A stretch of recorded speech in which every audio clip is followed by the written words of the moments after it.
This is Kelsey, and I'm going to be doing my presentation over cystic fibrosis. I will be doing part 1, and Xavery will be doing part 2. Over this presentation on cystic fibrosis, there are a couple things that you should gather. First is, what is cystic fibrosis and how does it affect people? How do people get cystic fibrosis? How is it tested, and what are the treatments?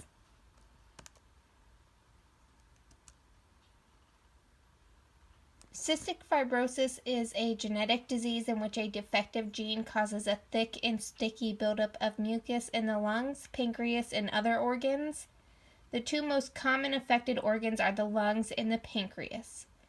People who haven't experienced cystic fibrosis may think that mucus isn't that effective on the body, but generally it really does have a bad effect on the body, especially in young children and babies.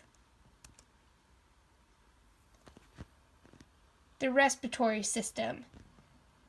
This can include the lungs, the nasal passages, sinuses, and the trachea.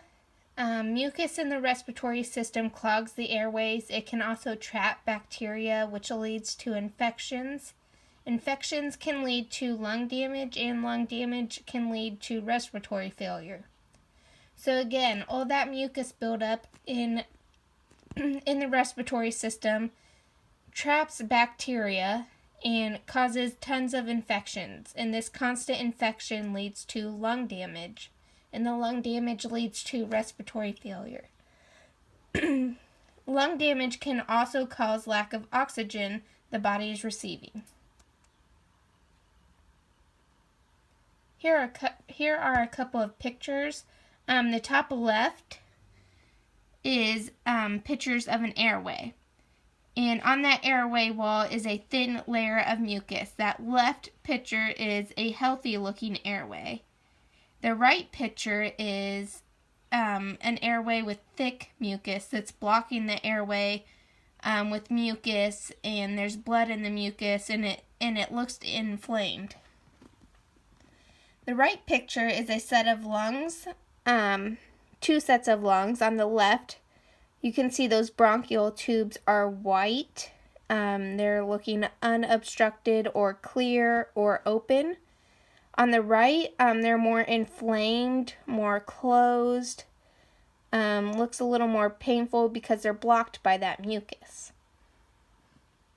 On the bottom left is a picture of a stomach with the pancreas underneath being blocked by that mucus, so the pancreas cannot secrete any enzymes.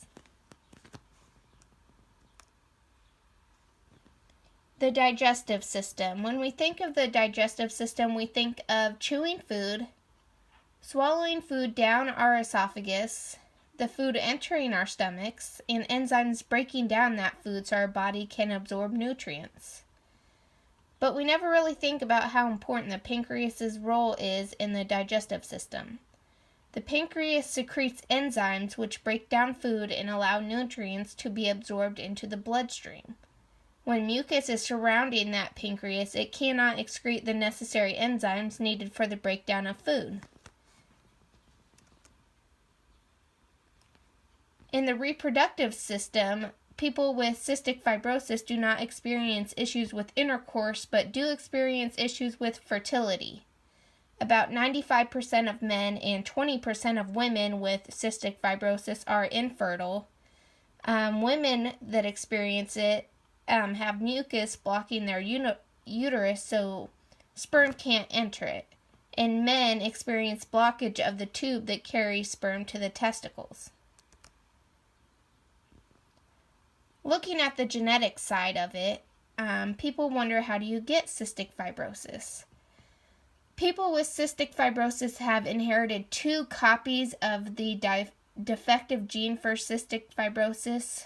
This means that they inherited 1 defective gene from each parent, in return meaning that each parent had at least 1 copy of the defective gene for a child to have cystic fibrosis. Some common symptoms of cystic fibrosis is persistent coughing, often with phlegm or blood, wheezing or shortness of breath due to the mucus clogging those airways, and the lungs. Poor growth or weight gain. This is only applicable if the person's appetite is good. That means that the pancreas is unable to secrete those enzymes, the stomach is unable to break down food, and your body cannot absorb the nutrients that it needs. And diarrhea, due to the same thing, food not being able to be broken down as it should be.